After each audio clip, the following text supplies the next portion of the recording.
Network Entertainment.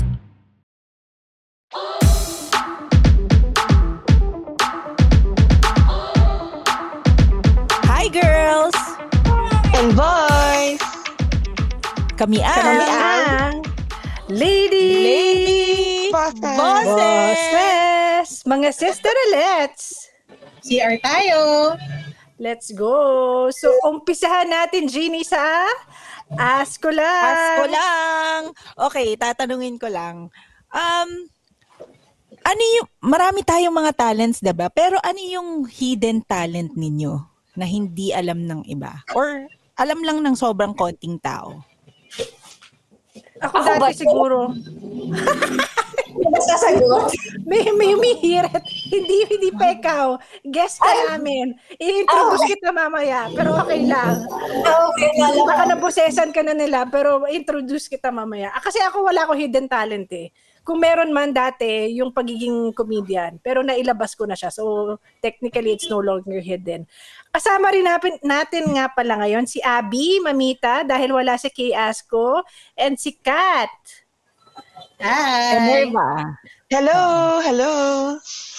So, kayo, anong hidden talent nyo? Ako siguro yung pwede ko baliktarin yung yung dila ko tapos pwede siyang gawing flower. Papakita ko sa inyo pero hindi to video episode pero dito lang makikita sa mga nandito ngayon sa StreamYard. Ito Yak! Galing. Galing ako naman yan. Magandang talent yan. Kaya hindi mapakawala ni GB eh. May mga tang action na nagaganap eh. Ikaw, Mamits? Ako? Siguro magluto. Kasi hindi ako basta-basta namimigay ng niluluto ko. Kaya pag kami nakatikim, yun, hinahanap-hanap. Wow. Oo. Pag natikman ka, hinahanap-hanap. Wow. Yeah. Si Kat. Physical din yung talent ko, parang si Jeannie. Kaya ko ring baligtarin ang talukap ng mata ko. So, Uy, ginagawa yun ng yaya ko. Matagal ko nang gustong aralin yan. yes, gawin natin. Sayang din nila makikita. Ayan. Ito. Natatakot ako. Ano, Oh my ayun. God! Ayan! Pero iba yung way ni Kat, iniikot niya lang. Talent daw ng mga aswang yan Ako talagang ginagano. Sabi ng yaya ko, mga aswang yung mga may kaya niyan. Oh my! Nabukin Okay. ako! May isa pang sasagot ng ating katanungan for Ask Ko Lang. Oh my gosh, guys. We have now the multi-award winning singer, Miss Kitchi Nadal, coming from Spain right now. Woohoo! Kitchi, what's your hidden talent? What's my hidden talent? Masyadong nakatago. Ano yan? Hindi ko mahanap. Hindi.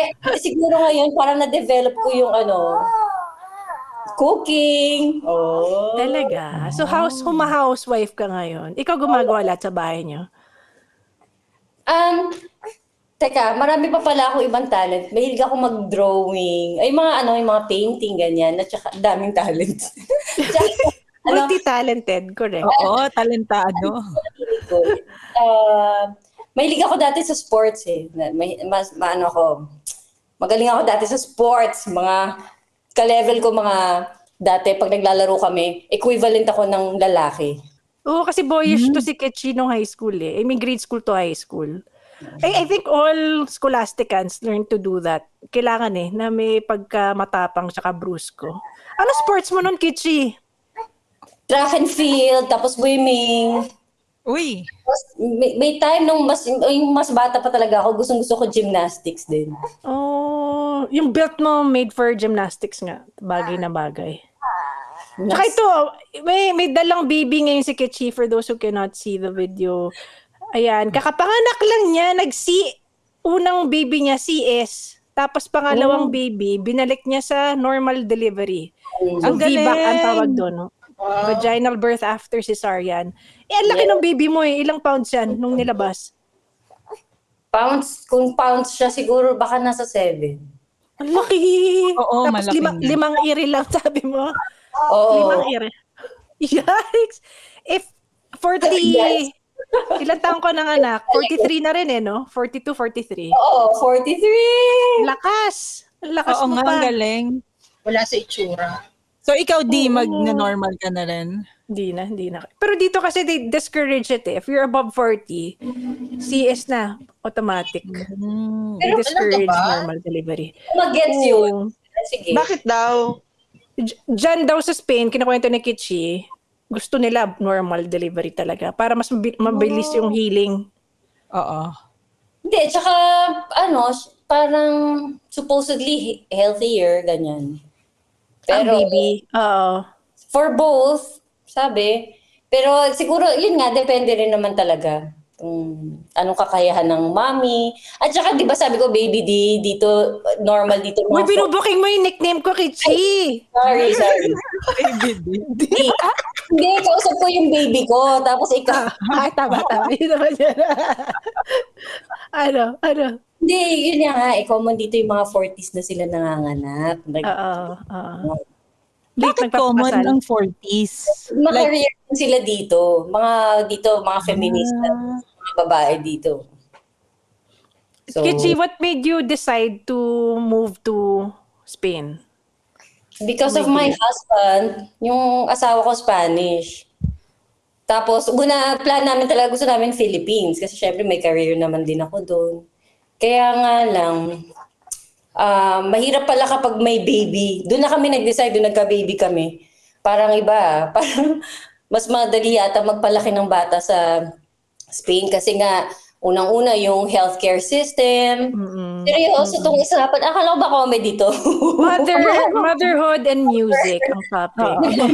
Mas practical. Tapos basta yung quality of life lang, parang I guess, mas madali nga dito. Mas madali. Kailan Yes. kayo lumipat ng Spain? Nung 1 month yung panganay ko, doon na kami na nag-surrender. Kasi miss ka na namin dito eh.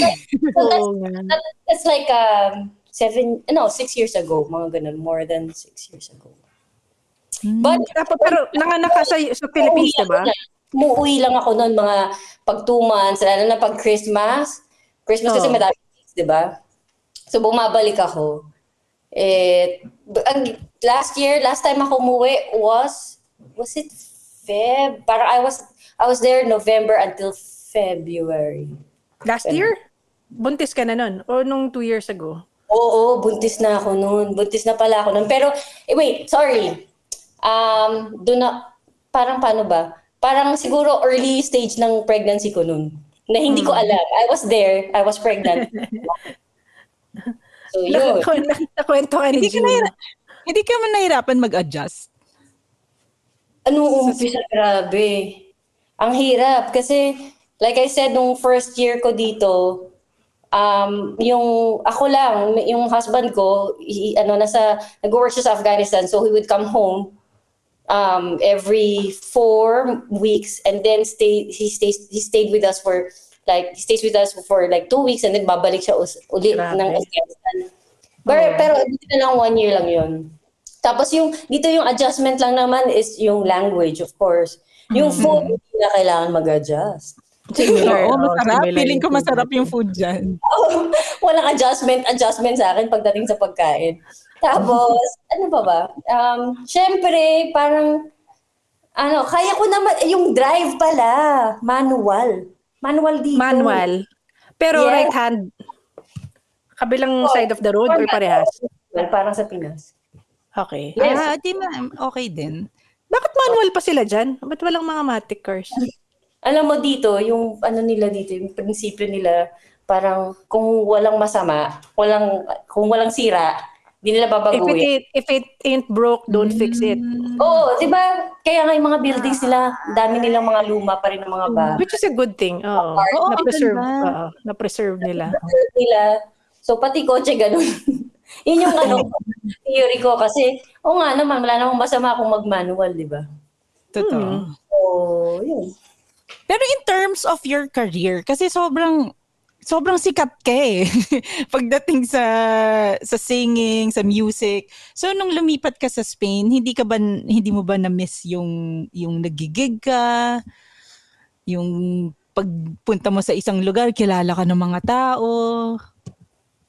Nami-miss ko yung gig, syempre. Tsaka yung umuwi nga ako last time, parang grabe talaga yung pinaka masaya ko na moments, rehearsals. Parang ka-level siya ng para sa akin tsaka yung nag-record ako, yung recording mismo, yung Excitement. yung excitement, yung siya, ka-level siya ng pag nagpe-perform ako. Parang gano'n. Parang galing. satisfying siya sa akin. Sometimes even more. Parang mas masaya pa nga siya sa akin eh. Yung creative process, yung gano'n. Yeah. Exhilarating yun. Mas exhilarating. Spell exhilarating. Z, Mali na agad. Di ba, but when did you start or develop your love for music? Naalala ko, Glee Club ka dati, or parang basta alam ko is... Alam mo yung akala niyo Glee Club, hindi naman ako nag-Glee. Never. Diba? Pero ikaw yung gumawa ng batch song. Yun talaga, sure ako. Kasi kaklase kita kasama ako dun sa gumawa, pero ang mastermind nun, si Carmel. Ha? Oo. Oo. Tama si Tibahia. Carmela Tibahia ba yun? Carol. Para na tayo, parang nung nagawa niya na parang, edit na lang. Pero, ang galing nga di ba yung, mag-classmates ba tayo nun? Oo, ba? 4th year. Okay. Ano yung Saints ko? High school? Saints ko. Yes. Masaya naman. Kantahin mo nga yung batch song ninyo. Ako pa talaga pinakanta mo. Alam mo namang may guest tayo na singer dito. Ako pa talaga. Mamaya sa kanya. So, kailan ka nag-umpisa sa industry? Sa music industry? Umpisa first year college. So, yun na, yung parang straight after high school, 1998. Oo. Yung pa yung na-disband sila Barbie, yung Hungry Young Poets. Kilala nyo ba sila? Oo naman. Pero tapos nag-start ka, Mojo Fly. Kaya yun, dun galing yung Mojo Fly. Nung na-disband sila, yung Hungry Young Poets na banda ni Barbie, naging Mojo Fly. Tapos ako yung naging singer. Ang galing. Alam mo, sobrang fan ako ng Mojo Fly. Sobrang gusto ko yung Another Day. Yung Another Day ninyo. Oo. Ikaw ba nagsulat nun? Hindi. Kasi nung time na yon, alam mo nga, para sa akin, parang too much too soon yung nangyari sa akin with Mojo Fly. Kasi parang, alam mo naman, pag college, di ba? Parang, honestly, yung band na yun, parang excuse ko lang yun para makagimik ako sa gabi. Diba? Tapos at the same time, parang kahit pa paano nag-earn ka. So may kind of, meron kang leverage na, labas ako. Bakit? And spend my money, ganyan. Hindi ka nahihirapan sa studies mo nung college? Siyempre first year yun eh. Tapos sinasabay mo yung gigs, ganon. May time na nag-stop ako. Tapos yung di ko na kaya yung mga isabay. Tapos may time na nung bumalik ako, grabe yun. As in yung manager ko na nagde-drive sa akin papuntang school. As in nagigising ako, nakikita ko sa kanya, nagde-drive siya. Tapos yung kamay niya nandun sa ulo ko. Kasi yung kotse, kasi ganun ako ng ganun. Headbang ako ng headbang. Bakit? Straight out of a gig? Diretso ka school? Oo, diretsong school. Grabe. Oo. Pero syempre, bata pa tayo noon, kaya kayang-kaya pa. May nagkwento si Chino Liao, Jeannie. Ang practicum pala ni Kitchi ay sa Lasal Green Hills. So yung mga estudyante, para lang makita siya, kunyari may mga issue sila, para nasa guidance sila. Para Totoo ba, Kitchi? Nag-Lasal Green Hills ka? Yung course na kinuha ko sa Lasal, Psychology and Education. Tapos, so nag-practicum ako sa dalawa, sa isang mental institution, tsaka sa Lasal Green Hills. So sa Lasal Green Hills, nung time na yun, parang kilala na ako ng mga bata, no? Oo. Grabe, ati tawag, Kitchi Nadal! Pati surname eh, no? Sinisigaw lang. Wala man lang miss, ha? Oo, kaya close ka agad din. Pero okay din, ang fun nun. Kasi, alam mo, hindi ko nga alam, baby, din na yung kinuha ko yung course na yun. Sobrang random yun. Hindi ko talaga inisip yun. Kaya inisip ko lang, madali lang daw to. Sabi, sige, yan na lang kunin ko. Walang biro. As in, sinulat ko lang siya, nakigaya lang ako. Yun yung First choice mo yun? First choice na course? First choice ko. Kasi sinabi madali. Sige, madali Mahirap si psychology. Si Ginny psychology din ako eh. Pero mahirap siya. It's interesting. Parang kaya ko panindigan yun. Kasi, pero education, alam mo, since naging mommy ako, doon ko na-feel, oh my gosh, ito yung gusto kong trabaho. Kasi gusto ko magturo ng music sa mga kids. Oo. Actually, yun dapat yung sunod kong tanong eh. Kung wala ka sa music industry, ano yung gusto mong gawin? So, nasagot mo na. You wanna be a teacher? Preschool teacher? Basta, okay sa akin kahit teens. Kaya ko yun. Mga bata. Gusto ko mga bata. Sobrang yung passion ko. Ang galing nga eh. Sobrang di ko akalain na, di ba parang joke yun? Parang pag student ka, tapos, ikaw magiging teacher ka. Parang ganun. Parang insulto. Parang ganun. Ewan ko. Kasar. Puro grabe tayo sa teachers natin nun. Ikaw lang, no? Ako mabait ako nun. Mabait ka nun. Kami yung ayoko na magbanggit ng pangalan. Si Juno. Tsaka si Liza. Hi, Juno. Aminin na natin. Kat, Mamits, baka may questions kayo dyan. Nung time na si Ichi ang sikat, isa sa mga sikat na female vocalist, no? Sino ba yung niya? Rival na ba kayo ni Barbie? Kasi sikat na Nag-umpisa yung nakakatawa nga, ginagawa kaming rival pero sa totoo lang friends kami ever since. Oo, best friends halos yung mga yan.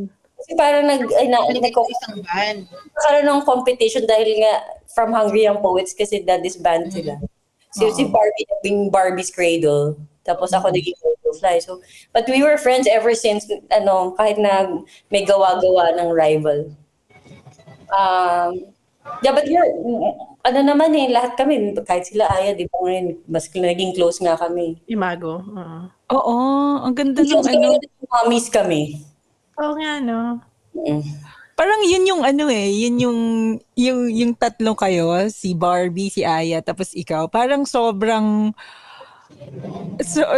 women empowerment yung nangyari nung nung 90s na lahat kayo talagang finalo ko kayo eh. yung mga gigs ninyo sa Baguio, gano'n. Familiar ka. Groupie. Ginny, groupie ka pala na. Hindi, kasi yung kuya ko, siya eh, sound engineer siya ng Eraserheads noon. Kaya Talaga? Oo. Oh. Kaya na-meet ko rin si Barbie nung bata ako. So parang, wow! Si Mark Laki ba brother mo? Oo. Ay, galing! Hi, Mark. Nakikinig ko sa'yo. Hindi. Hindi. Ay, galing yan si Mark ang pinaka-best na sound engineer, I think, for me. Wow. Yes.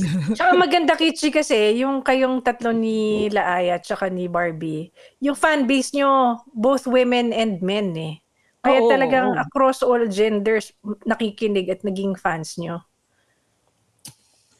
Okay. Pero naalala ko, pag pumupunta kami sa mga gigs ninyo, kahit yung mellow yung song, may mga nakikimosh pit ako. So, gitna. Familiar ka talaga. Parang nung iniisip ko, nung nakita kita, sabi ko, parang nakita na kita before. Baka sa gig.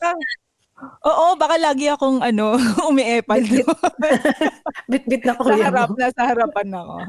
Nagmamashpit pala. Nagmamashpit ako. Kahit mellow yung songs, nakikimashpit ako sa mga gigs ninyo noon. Yeah. True. Nakakamiss mag-gig sa totoo lang. Mm-mm. Pero kung na lang nakakagig pa rin naman ako, like this coming, next week I have, meron Women's Month, di ba? Celebration sa Madrid. Sa, Wow. gawa ng Philippine Embassy yun. Ay, Tapos, ang saya. promote ko na rin sa June. Andun ako. Okay lang ba mag-promote? Oo naman. London kami. And Switzerland pala, ano lang yun, wedding gig. Pag ganyan, dala mo yung babies. Oo, dala ko sila lahat. Ang saya. Parang vacation, ginagawa na rin namin work vacation. Oo. Tapos habang nasa gig ka, yung husband mo ang nag-aalaga sa baby. Na medyo kinakabahan ako, di ko pa alam kung paano niya gagawin. Kasi yung baby yung panganay ko eh. Halos wala siya eh. Yung 0 to 1 year, halos wala siya. Oy. Tingin mo ba, Kichi, do you want your kids to also follow your footsteps in music? Oo, grabe. Oo, kasi lalo na nung nandito ako sa Madrid, so parang namimiss ko yung mga kabanda ko. Nakakamiss talaga. Nakakamiss yung yung may kasama ka Same mag-isip. interest.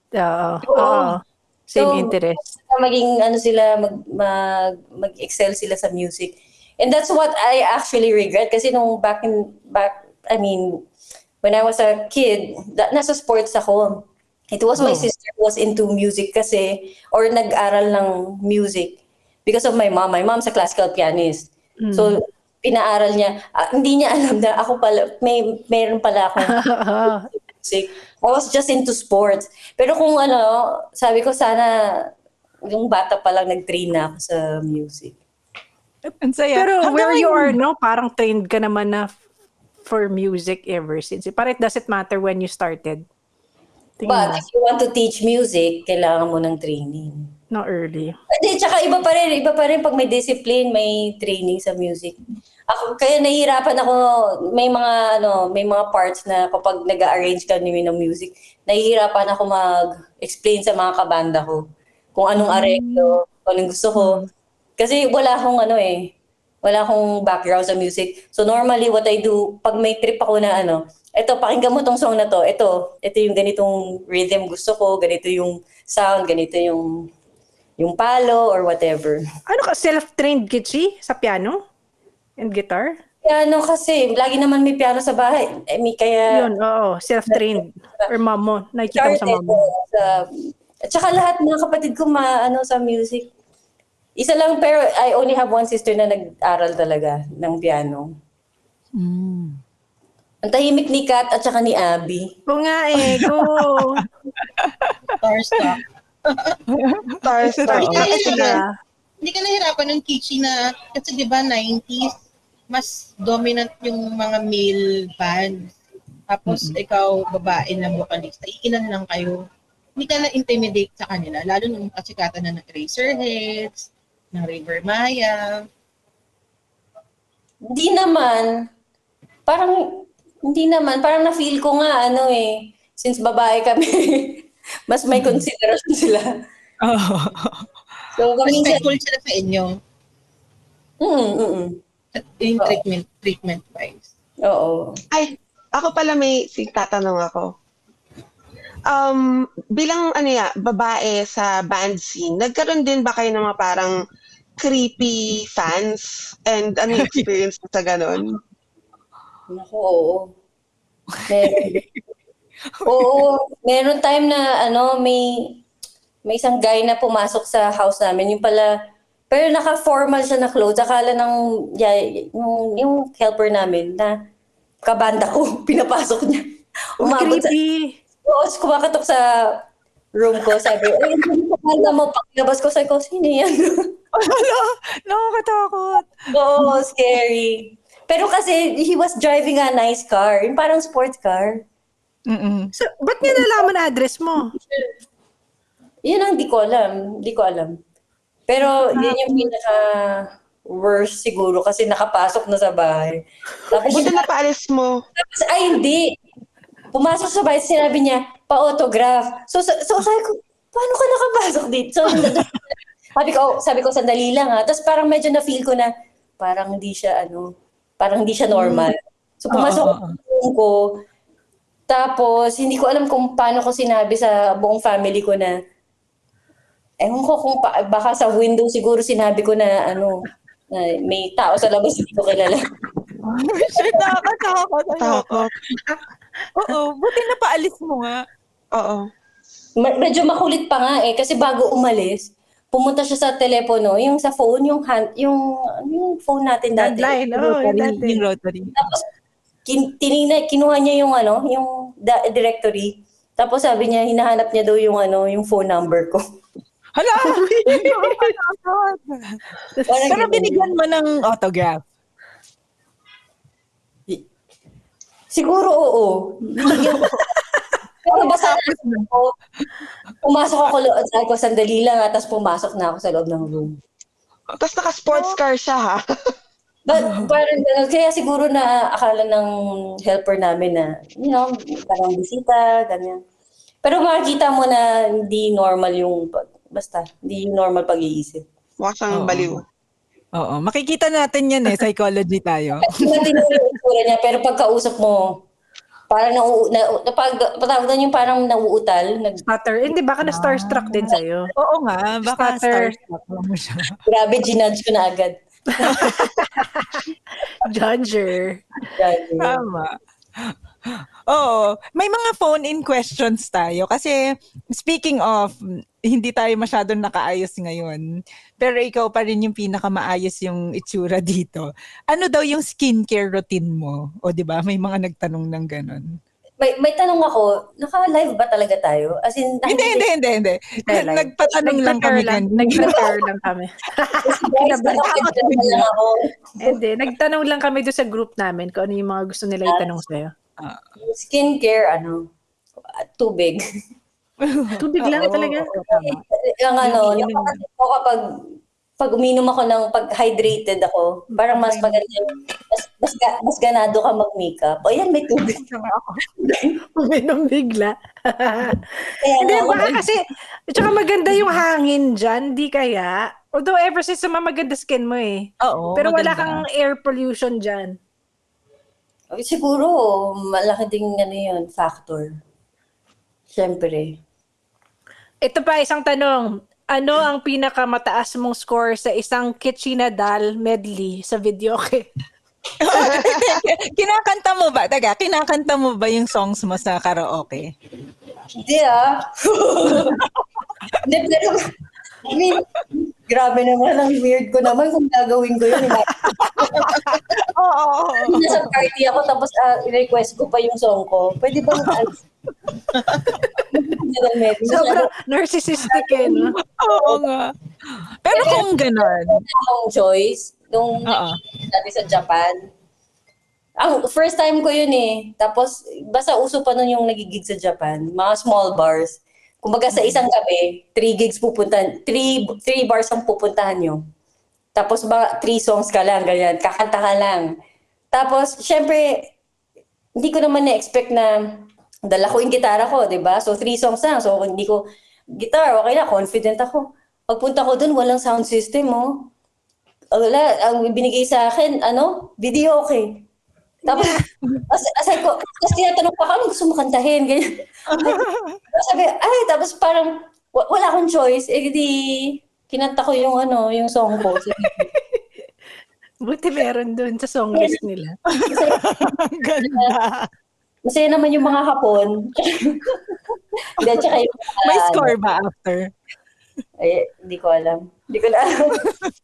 Siguro naman. May tanong mula kay Gabo Monsanto. As a songwriter, are there songs you wish you wrote? Madami. Gusto ko yung buong album ni Paula Cole.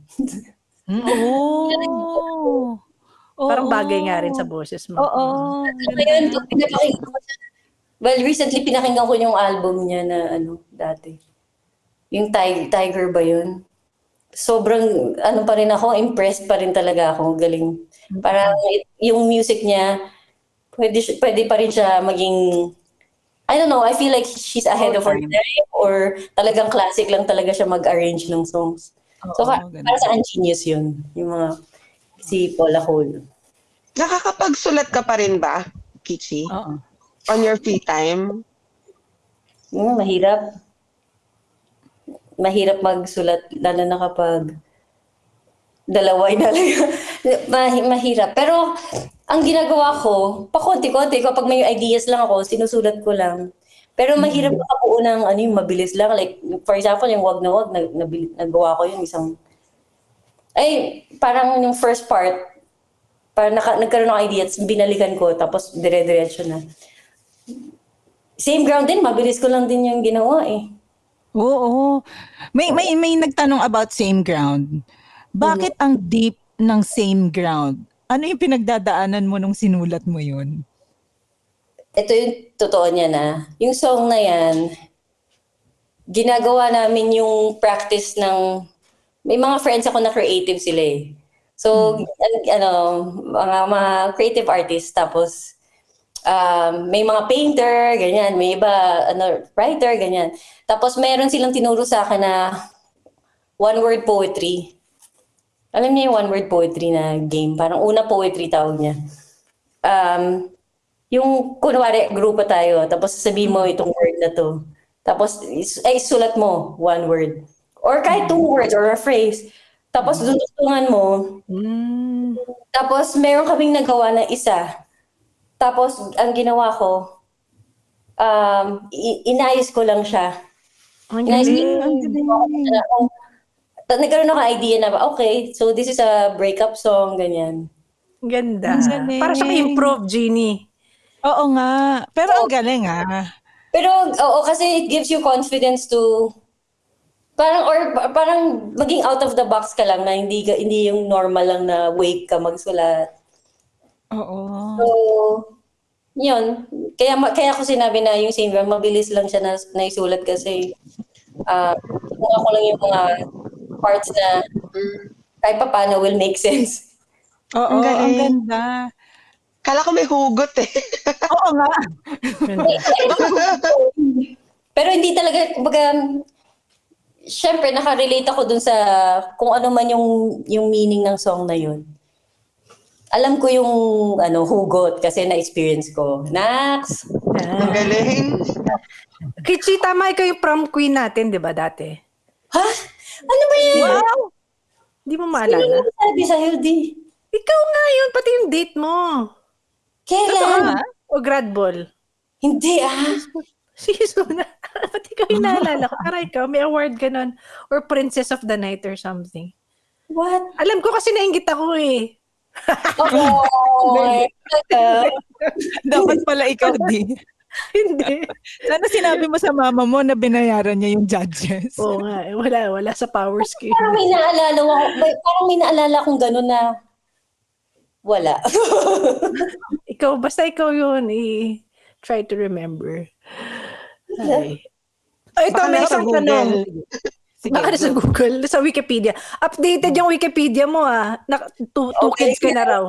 May nag-edit, 2 kids ka na. Ikakapanganak mo lang, galing. Oo nga, no? Pero yung high school, ano siya eh.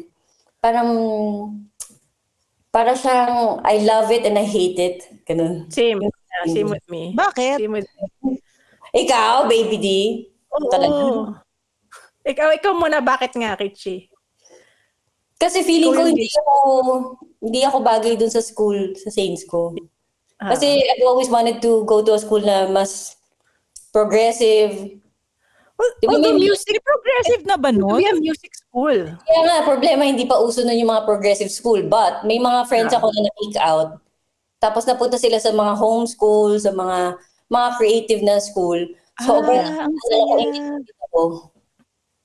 Pero Cisco is music school. High school kasi, no? Music school lang Cisco out ka na lang. Kaya nga sana nga ganun eh. Wala naman mami ko.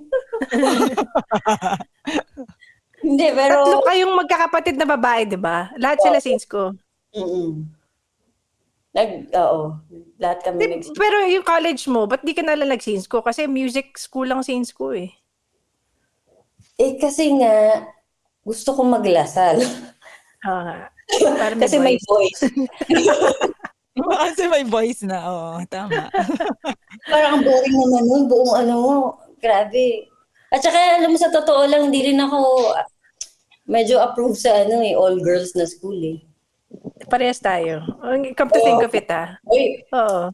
nagugulat ako sa mga perspectives mo Mga revelation. And then, tas ngayon, kids ko homeschool Kichi talaga? Looking back, I should have joined the homeschool or progressive school also.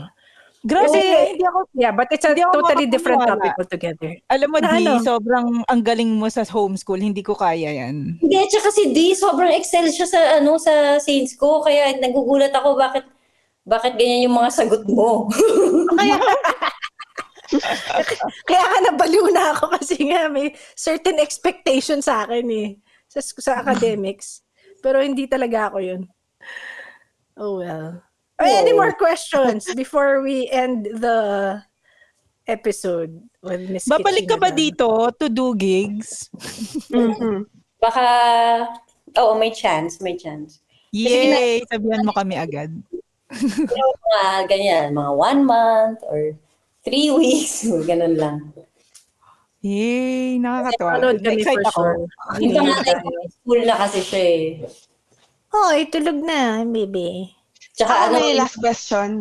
Sige. Go pa. Sige. Anong nilolook forward mong gawin kapag malaki na yung mga babies mo? Like, kasi ako, yung son ko, teenager na, so mas madami na akong free time compared before. Oo. Babalik ka ba sa music? Gusto ko, music. Kahit hindi siya career, kahit na sabihin pa natin na hindi ko siya maging career, kasi syempre, alintaw na rin ako. So kapag may gusto ko even study music, parang kino-consider ko siya kung pwede. Ganda. Music and maybe teaching pa rin. Teaching. So, ayan, excited ako dun. Ang saya. Wait lang. May questions pa ako. Yung pag nagigig ka sa ibang bansa, Pinoy din ang nanonood sa'yo or halo? Pinoy, tapos may mga kasamang may mga kasamang AFAMs. May kasamang AFAM. Oo, ganun. Pero may mga nakakatawa, naalala ko yung nasa Amsterdam ako. Nagig ako doon. Tapos, merong doon, talagang, naalala ko siya kasi nanonood siya dati ng gig sa Pilipinas. Siya, Dutch na guy. Nag-gig ako sa Amsterdam. Grabe siya yung kumanta ng Bulong. Memorize niya, Wow! Kaya, pero to answer your question, mostly Pinoy, syempre. Pero may naging kanta ka na ginawa mo into Spanish. Tama ba? Kasi nakita ko sa YouTube, ni-review nung 2 Spanish na YouTubers, tapos galing na galing sila. Oo. Hindi sila Spanish, parang sila, parang Latin American, hindi ko kung Venezuela. Fluent ka na mag-Spanish? Kaya ko na after 6 years. Kaya ko na siya. I mean, kaya ko na. Kaya. Paano mo siya na-develop? Sige. Kasi dito sa place namin, sa Madrid, mas marami nag-English. Pero dito sa parang 30 minutes away from the center, lahat na dito, Spanyol na talaga. Hindi na sila, yung mga lalo na yung mga kaedad ng parents natin, hindi sila wala nang effort mag-English. Nag-English. French pa siguro. Pero English hindi. So wala akong choice talaga. Matututo talaga ako Saka yung anak ko, yung nagbabasa kami yung sa gabi, nagbabasa kami ng mga books ng Spanish. So, turuan mo ba mag-Tagalog yung mga anak mo? Paglaki na, kaya naman Mag-English eh. Pero Sa bagay. how do you get them familiarized with our culture, Filipino culture? Sa lola, pag bumibisita si lola. Hindi, kasi yung mom ko, sa States na sila eh. So mga cousins niya, English speakers din. Speaking na rin. Oo. Pero pag sa Philippines, wala masyado eh. Kapag may chance lang kami mag-vacation, like last year, dinala. So he was there for one month with me. Kichi, pag ganyang pinapatulog mo yung anak mo, kinakantahan mo ng mga kanta mo. Kanta ko. Lumihibang pa. Baka imo sila. Maging emo. Pero gusto ko lang before we end, gusto ko marinig ng mga ibatiin mo yung mga fans mo dito sa Philippines ng Spanish. Sige. Hola chicos. Mga ano ba? In Spanish? Hola chicos, ¿qué tal estáis? Espero que estáis bien. Espero que puedo veros prontito y muchos besos, abrazo. Ang galing, kahit hindi ko naintindihan. Kichi, last na. May binabanggit ka kanina yung kay Asko, merong Ayun, oo. Kay Asko, hindi mo pwede sabihin yung name mo. Bakit? Kasi nga, may expression dito, ke Asko. Ke is like yung parang ke, what, no? Yung parang expression na yun, what? Yan. Asko means, disgusting. Oh my gosh! So, kaya marinig mo yung mga bata dito, ke Asko! Ako lilingon yun. It was nice talking to you, Kichi Nadal. Mula sa kaboses ninyong mosh pit girl at fan girl ng Mojo Fly, Jeannie Lakay. Mula sa kaboses niyong si Baby D sa totoong buhay, yun yung nickname ko. D. Kami ang Lady Bosses.